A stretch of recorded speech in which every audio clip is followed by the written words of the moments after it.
So, and this was on the list of the stories that we were going to talk about, and I didn't follow the link that you sent, so I don't know if it was a police report or if it was just the family. So, as everyone knows, Takia Young was killed, shot to death in the parking lot of a Kroger's because she had been accused of stealing, I believe it was beer. She was 21 years old. She was towards the Pregnant. end of her pregnancy. She had two children at home. She was in her car when she was approached by the police. Where did this happen, Renee? This was in Ohio, and I don't remember the name of the town, so I don't want to lie, but I'm Okay, sure okay. the chat is usually very, very good at this. So Yeah, yeah, somebody yeah. in the chat knows which town in Ohio it was.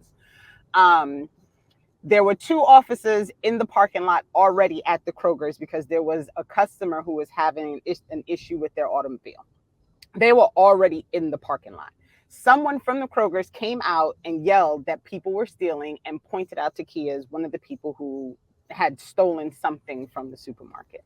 That was the point in which the police decided they were going to approach her car.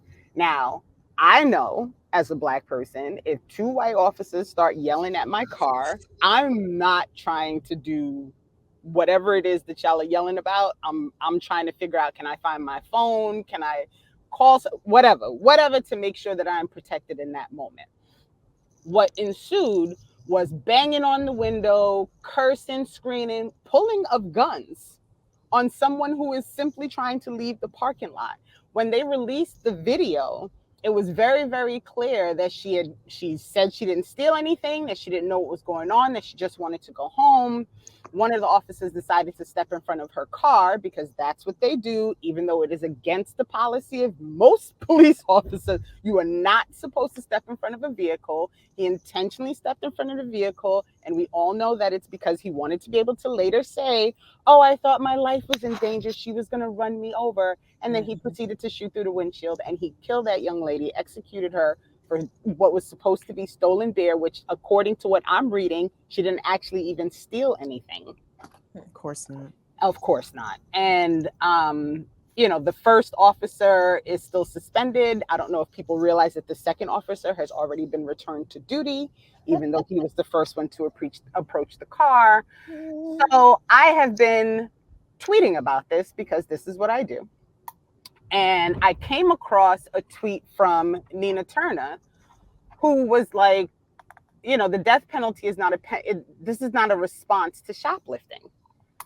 What Twitter does now is it allows readers to add context. So someone added the context that it wasn't about shoplifting, it was because she ran a police officer over. Fuck out of here. Exactly. So I took the screenshot of it and I shared it. And I was like, look how easily y'all fall for this bullshit from the state.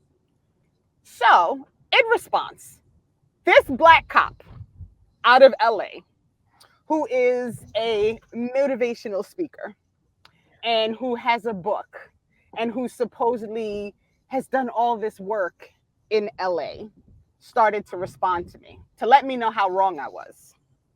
Can we To let name me him know so we know who this clown nigga if is you when we encounter him in the airdrop, street? if you pull it back up, you can see because he is the tweet that I am sharing when I wrote this thread that I wrote about propaganda. So What's the that name is say, him. dear doctor?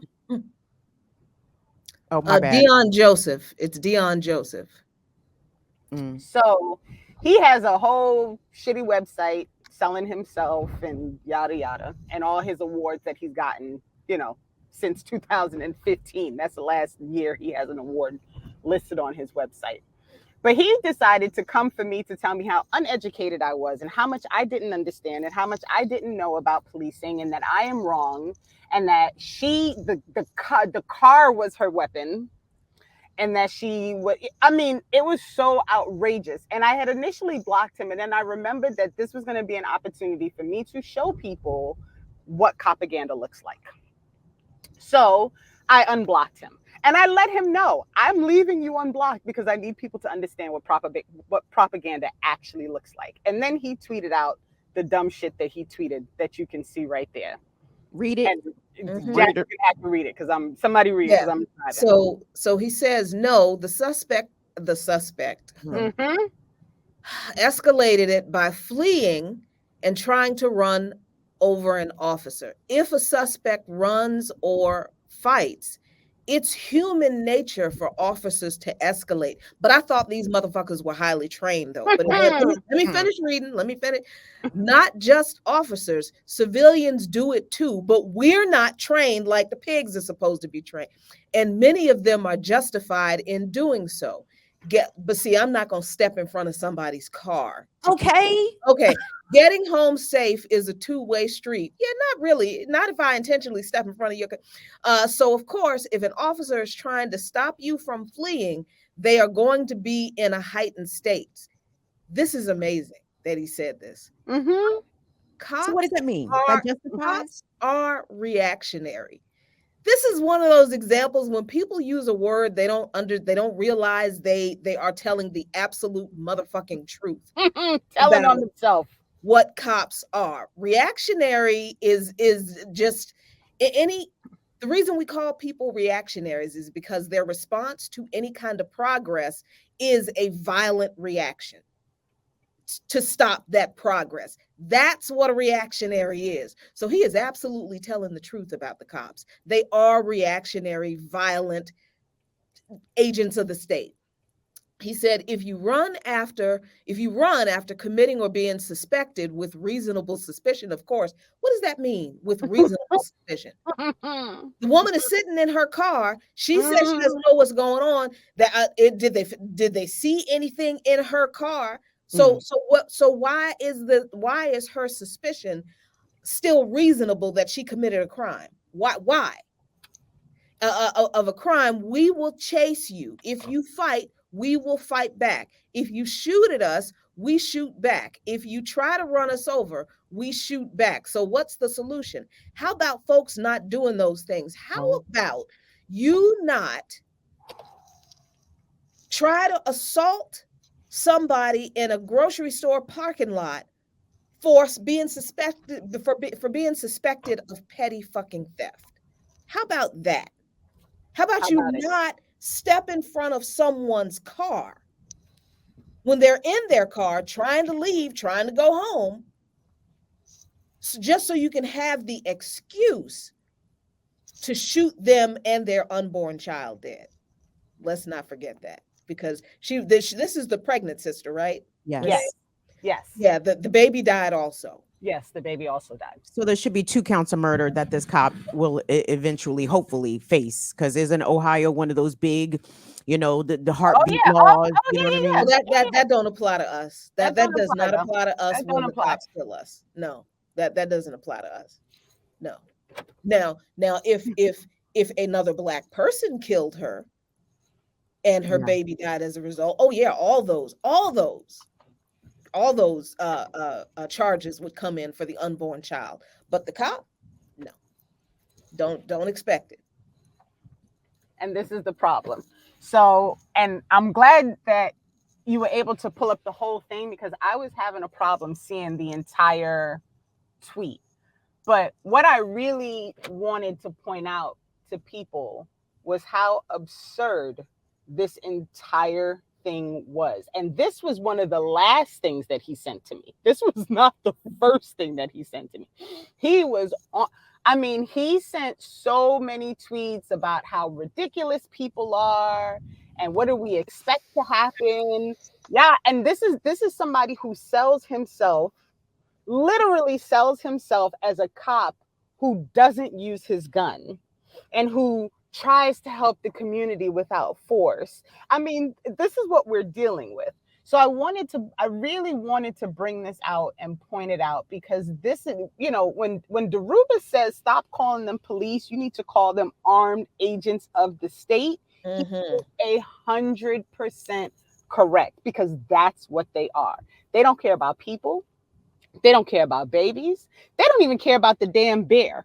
All they cared about was that they told this Black woman to do something, and she had the audacity to not do exactly what they told her to do the instantaneous minute that they told her to do it. That's what this is about. It is about control. It is about power. And honestly, it's about the fact that they're just assholes, right? And the reason she did what she did The reason she didn't roll her window down, the reason she didn't get out of the car, the reason she was trying to get away was because she was trying to fucking live. That's the part of it that I'm like, y'all act like she was wrong. She clearly wasn't wrong because look at what the fuck happened. Mm-hmm. All of this was because she wanted to live, because she wanted to get home to her two other babies. That's how all of this happened. And in the end, anybody who skips the fact that two armed white men approached this woman's car, yelling and screaming, pulled out their guns. They had no idea what actually happened. They weren't called to the scene. And it's not like there was a 911 call and they were called to the scene that they have that as an excuse, right? Somebody just came out the door and started screaming. Like anybody could come out the door and say some dumb shit. You actually did all of this. You approached a woman in her car who was leaving a grocery store. And then people are like, well, she was fleeing. What the hell else do you do when you leave a grocery store but fucking get in your car and drive? Leave. It's absurd. Like the whole thing is absurd. And if you skip that part of it, that none of this had to escalate in this way. None of this had to escalate in this way. They could have done all of this in a different way and she would have driven home. They could have let her leave and took her license plate. I mean, there's so many alternate things that could have happened and she would still be here. And I'm sick of these cops, armed agents of the state. I'm sick of the white people who come on to tell me, "Oh, she should have complied." Like Shut I'm the sick, fuck up. for reals. I mean, Kim, I know you're not on Twitter. If you could see my Twitter feed with this It's shit, ridiculous. it's I mean, it's absurd. It's Mhm. absurd. And I finally stopped and did what I did with the thread because I wanted people to understand that this is what the media does. This is what cops do. This is how they all work together as agents of the state, whether they're armed or not, to sell a story about criminality so people blame the person who just got killed. Killed. Yeah. Right? That man in all the tweets, if you go through them all, he never names her once. Not one time does he say her name. And then when you tell him you're dehumanizing this person, he says, "No, I'm not. You're using her for whatever thing you're trying to do to." I think he told me I was trying to get like social justice points or some shit. I'm like, how about the woman has a name? How about you use the term suspect as if somebody called 911 and she was out in somebody's backyard lurking around? The woman was leaving the parking lot of a grocery store. Literally doing what everybody does every time they leave a supermarket. They get in their car and they drive off. Mhm. And you know, this happens everywhere to Black people. This is what I try to explain to white people. I'm like, this shit doesn't happen to white people. It doesn't. Are white It people doesn't. the recipients of occasional police brutality and violence? Yeah, they are. But does this shit happen to white people? Do white women, pregnant white women, get shot while behind the wheel of their minivan trying to exit a scene while police are trying to accost them and accuse them of stealing? And the over the weekend, I was listening to local radio and I heard on the Radio One stations, Kathy Hughes talk about how Black people are boycotting Florida, how the Alphas took their convention out of Florida. Stevie Wonder won't perform in Florida. We need to withhold our dollars from Florida. Show me the difference between fucking Florida and Ohio. Show me the difference between Ohio and Maryland. Show me the difference between Maryland and California. Like Black people are experiencing this same kind of violence across this country. So to single out any particular state as being worse than the other is absurd. And as looking at Ohio, who all the folks that we can think of that have been murdered in Ohio, John Crawford, Tamir Rice, the young man who was a rideshare driver and who ran for his life and they shot him what 60 times, 90 times. The young man who the Columbus cop is now finally being charged with murder or some sort of criminal action for murdering this young person in his bed. He was asleep. Like this is what we are dealing with. And thank you, Renee, for calling out coon ass fucking Black cops for feeding in to continue to perpetuate this myth, this narrative, and for upholding this system. Like for this person, this cop, to repeatedly call this young woman a suspect It's like, so any engagement with the cops, if the cops all of a sudden deem you suspicious, am I a suspect? Does that render me inherently with some sort of criminality? And even if she did steal, what the fuck is what did she take that is worth her life? Nothing. Not a single thing in that fucking grocery store was worth this young woman's life or the life of her child.